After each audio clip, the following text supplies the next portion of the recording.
Does an alternating current really change direction from time to time?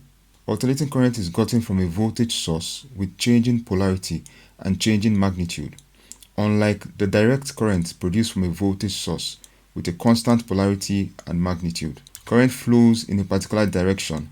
Once polarity is changed, current changes direction.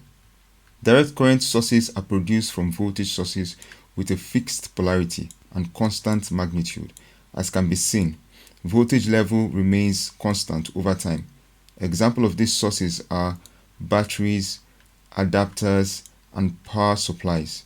Meanwhile, alternating current is usually gotten from generators, which produce them by rotating a coil inside a magnetic field, creating the change in polarity and alternate current flow. It can also be gotten from electronic circuits like the function generator.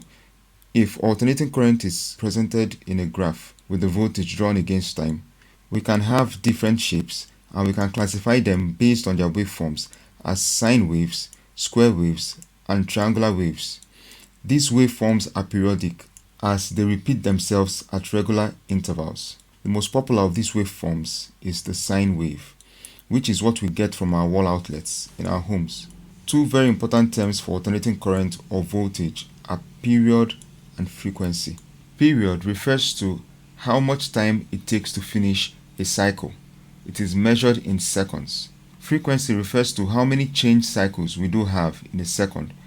It is measured in hertz.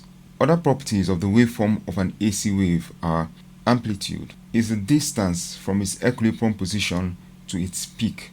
Peak voltage is the maximum voltage of waveform measured from the zero reference line.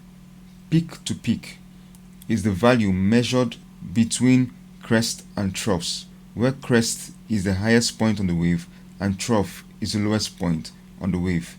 RMS voltage is a way to measure the strength of an alternating voltage by comparing it to a DC voltage, determining the DC voltage that can carry out exactly same amount of work or put out same amount of power as the alternating voltage. In this kind of wave, we see that the amplitude and peak value are same.